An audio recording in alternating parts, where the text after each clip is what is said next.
एक पंच पड़ा और अटर शॉक के साथ उस यंग मैन का चेहरा सख्त हो गया। उसका पूरा शरीर हिल गया। इसके तुरंत बाद उसकी आंखों में गुस्सा भड़क उठा और उसने अपनी मुट्ठी पीछे घुमाई, दांत पीसते हुए दहाड़ा, आई गेट यू। जैसे ही उसका पंच कनेक्ट होने वाला था, चेन युआन तेजी से साइड हट गया उसके अटैक को डॉज करते हुए, और फिर लाइटनिंग की तरह तेज उसने सीधे उस ब्लॉन्डी के चेस्ट में एक ब्लो मारा।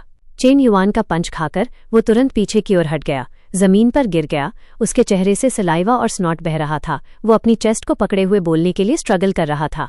यू जस्ट वेट, मैं कुछ लोगों को बुलाने जा रहा हूँ। कहते ही उसने तुरंत अपना फोन निकाला और किसी को कॉल किया। जैसे ही दूसरी तरफ से फोन उठा, उसने कहा, hello brother long, god damn it, मेरी पिटाई हो गई। इस तरफ चेन युआन ने भी अपना फोन निकाला और कहा, गो अहेड एंड कॉल, मैं भी लोगों को बुला रहा हूँ। ये कहकर उसने अपने कॉन्टैक्ट्स में एक नाम ढूंढा और डायल किया। जैसे ही दूसरी तरफ से जवाब आया, चेन युआन ने कहा, हेलो ब्रदर वेई। टाइम बीतता गया और 15 मिनट्स बाद एक 4 सीटर कार नीचे आई। 4 खूंखार दिखने वाले लोग कार से बाहर निकले। हर एक के हाथ में फ्लैश में किसी तरह का टूल था। वे शुई के घर के सामने खड़े थे। उनमें से एक ब्लॉन्डी के पास गया और गैंगस्टर टोन में पूछा, अलियोंग, who the hell beat you up? अपना नाम सुनकर ब्लॉन्डी चौंक गया और ऊपर देखा। ये देखकर कि वो कौन था, उसने खुशी से कहा, ब्रदर लॉन्ग, ब्रदर लॉन्ग, और फिर चेन युआन की ओर इशारा करते हुए चिल्लाया, इट्स हिम। इस तरफ मौजूदा सिचुएशन को देखते हुए शुअर वेई ने चिंता के साथ कहा, चेन युआन, क्या हमें पुलिस को कॉल करना चाहिए? उसके बगल में खड़ी आंटी जांग ने कहा, दैट्स राइट, फाइटिंग से कुछ भी सॉल्व नहीं होगा। इस तरह के डिस्प्यूट को पुलिस द्वारा हैंडल किया जाना चाहिए। तभी जिसे ब्रदर लॉन्ग कहा जा रहा था, वो सिगरेट पीते हुए आगे बढ़ा और एक स्नीर के साथ पूछा, हे, तू ही है जिसने मेरे लड़के को पीटा? जेन्युइन ने एक नजर डाली। उसके चेहरे पर कोई इमोशन नहीं था और शांति से कहा, डोंट रश, जिन लोगों को मैंने बुलाया है वे लगभग यहाँ हैं। जैसे ही उसने बोलना खत्म किया, नीचे से पुलिस सायरन्स की आवाज गूंजी। ब्रदर लॉन्ग के आदमी ने ये देखा और जल्दी से मुड़कर कहा, boss, the cops are here. जिसे ब्रदर लॉन्ग कहा जा रहा था, वो पैनिक हो गया और अलियोंग की ओर मुड़कर बोला, डैम इट अलियोंग, तूने कॉप्स को बुलाया और फिर भी मुझे यहाँ किस लिए बुलाया? अलियोंग भी क्लूलेस था और कन्फ्यूजन में जवाब दिया, आई डोंट नो। उसने कहा कि वो भी लोगों को बुला रहा है। आई जस्ट अज्यूम्ड कि वो भी थग्स को बुला रहा था। ये सुनकर ब्रदर लॉन्ग खुद को कोसने से रोक नहीं सका। Damn it you idiot. जल्द ही एक पुलिस ऑफिसर नीचे से ऊपर आया और जैसे ही उसने उस ठग को देखा, उसने कहा, लेफ्टिनेंट लॉन्ग, तुम हर जगह क्यों होते हो? तुम यहाँ फिर से क्या कर रहे हो? ये व्यक्ति कुआनिया पुलिस स्टेशन की पब्लिक ऑर्डर टीम का डेप्यूटी कैप्टन था, चेन युआन का कजिन। ब्रदर लॉन्ग का चेहरा इस समय एक मेमने की तरह मीक था और उसने एक चापलूसी भरी स्माइल के साथ जवाब दिया, ऑफिसर चेन, मैंने कुछ नहीं किया, मैं बस फन देखने आया था। चेन वेई ने उसे ये कहते हुए सुना और पूछा, वॉचिंग द फन?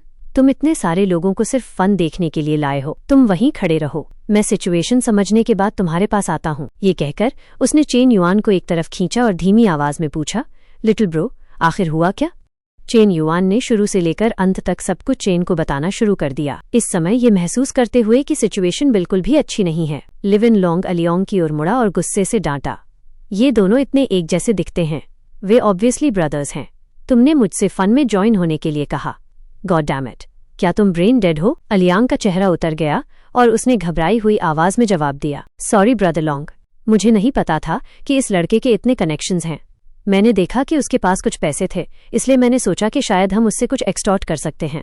ये सुनकर लिविनल लॉन्ग फ्यूरियस हो गया, यूर ऑन योर ओन, मैं इस मडी वाटर में शामिल नहीं हो रहा। इस तरफ चेन युआन की स्टोरी सुनने के बाद चेनी ने हल्के से उसकी छाती में पंच मारा और कहा, not bad little rascal, hero saving the damsel खेल रहे हो हाँ? चेन युआन ने स्माइल किया और जवाब दिया, इसे कहते हैं इनजस्टिस देखने पर मदद के लिए अपनी तलवार निकालना। तुम्हारे स्टेशन को मुझे डेफिनेटली एक अवार्ड देना चाहिए। इस पॉइंट पर बोलते हुए चेन वेई ने सीरियस टोन में पूछा, नो मोर जोकिंग अराउंड, मुझे बताओ तुम इसे कैसे हैंडल करना चाहते हो? क्या तुम इन सभी लोगों को क्वेश्चनिंग के लिए स्टेशन वापस ले जाना चाहते हो? चेन युआन ने स्माइल किया और कहा, क्या हम चीजों को थोड़ा सिंप्लीफाई कर सकते हैं? अगर वो औरत बच्चे से अपोलोजाइज करने और लीकिंग रूफ को ठीक से फिक्स करने के लिए तैयार है तो हम इस मैटर को जाने दे सकते हैं। चेनी ने ये सुना और जवाब दिया, ऑल राइट, मैं इसे हैंडल करूंगा। तो कैप्टन चेन ने दोनों पक्षों के बीच मीडिएट करना शुरू कर दिया और ली वेनलॉन्ग और दूसरों को भी वार्न किया। इंस्ट्रक्शन के इन शब्दों को सुनकर पूरा ग्रुप केवल कठफोड़वे की तरह सिर हिला सकता था, प्रोटेस्ट का एक भी शब्द कहने की हिम्मत नहीं कर रहा था। वो बड़बोली औरत जो पहले इतनी एरोगेंट थी, अब उसके सामने विनम्रता से झुक रही है, कह रही है, आई एम सो सॉरी शियाओई, मैंने पहले गलत बोल दिया था, प्लीज इसे दिल पर मत लेना, आई अपोलोजाइज। उसे देखकर शियाओजी जल्दी से अपनी बहन के पीछे छिप गया, डर से कांप रहा था। ये देख कहा, ऑल राइट, बस वापस जाओ और लीक से डील करो। अलियांग ये सुनकर सीढ़ियों से ऊपर भागा, सल्यूट में अपना हाथ हिलाते हुए कह रहा था, यस टीम लीडर चेन। बूढ़ी औरत जल्दी से पीछे होली, कह रही थी, मैं जा रही हूँ, मैं इसे एक जिफी में फिक्स कर दूंगी। Team leader chain rest assured. तभी उसने जुई को देखा, चुपचाप पूछते हुए, क्या वो तुम्हारी गर्लफ्रेंड है? चेन युआन की आंखें अभी भी शुवेई पर टिकी थीं, जो अपने छोटे भाई को कंफर्ट कर रही थी। क्वेश्चन सुनकर वो चौंक गया और जवाब दिया, नॉट येट ब्रदर, तुम्हें ये सीक्रेट मेरे लिए रखना होगा। इस इंसिडेंट के बाद वे सू परिवार के लिए मुश्किलें खड़ी करने की हिम्मत नहीं करेंगे। दूसरे नेबर्स का भी सू परिवार के प्रति एक अलग व्यू होगा। चेन युआन ने इसकी परवाह नहीं की, मुड़ा और हंसा, आई डिडंट एक्सपेक्ट कि अब तुम्हारे पास मुझ पर डर्ट होगी। जैसे ही चेन युआन चला गया, शियाओई भी लड़खड़ाते हुए चला गया। शुअर फिर खड़ी हुई, चेन युआन को देखने के लिए मुड़ी, उसके गाल थोड़े फ्लश्ड थे। उसने हिचकिचाते हुए कहा, चेन युआन, आज के लिए थैंक यू। उस पल, इतने समय के बाद, आखिरकार शुई के सिर के ऊपर एक फेवरेबिलिटी रेटिंग दिखाई दी, 61 पॉइंट्स। ये देखकर चेन युआन हैरान रह गया, सोच रहा था, इस लड़की का आखिरकार मुझ पर अच्छा इंप्रेशन पड़ा। फिर उसने कहा, तुम मुझे कैसे थैंक करोगी? How about returning the favour? जुई चौंक गई, कंफ्यूजन में जवाब देते हुए, हाँ, ऊपर फील्ड में बहुत सारे लोग हैं। चेन युआन ने कहा, डरने की क्या बात है, यह सिर्फ एक हग है, बस इसे ऐसा समझो जैसे फ्रेंड्स गुड बाय कह रहे हैं। इस सजेशन का सामना करते हुए शुई हिचकिचाई सोच रही थी। उसने जो कहा वो मेक सेंस। फिर उसने धीरे धीरे अपना हाथ उठाया, अंत में धीरे धीरे चेन युआन को एम्ब्रेस करते हुए बस इसी मोमेंट का इंतजार कर रहा था। चेन युआन ने तुरंत अपनी बाहों को उसके चारों ओर कसकर लपेट लिया। मन ही मन सोच रहा था, उन स्नो पेयर्स का फुल फीलिंग, शुवेई सच में रिच है। उसके एक्शंस का सामना करते हुए शुअर चौंक गई, आंखें चौड़ी करके सोच रही थी।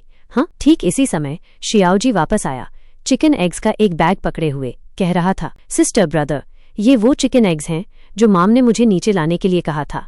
उसने कहा, ये बिग ब्रदर के लिए हैं। ये देखकर चेन युआन छोटे लड़के के बगल में बैठ गया, एग्स का बैग लिया और पूछा, अगर मैं ये सब ले लूंगा तो क्या तुम्हारे परिवार के पास कुछ नहीं बचेगा? शियाओजी ने मासूमियत से जवाब दिया, और भी हैं, मेरी आंट बहुत सारे लेकर आई थी। ये सुनकर चेन युआन ने छोटे लड़के के गाल को चुटकी ली, मुस्कुराते हुए, ऑल राइट शियाओजी, भविष्य में जब तुम मुझे देखो तो मुझे बिग ब्रदर मत कहना, तुम्हें मुझे ब्रदर इन लॉ कहना होगा, गॉट इट? शियाओजी ये सुनकर अपनी बहन की ओर मुड़ा, सरप्राइज में पूछते हुए, सिस्टर, ब्रदर इन लॉ का क्या मतलब है? लड़की ये सुनकर चौंक गई, हकलाते हुए, हाँ ब्रो, ब्रदर इन लॉ।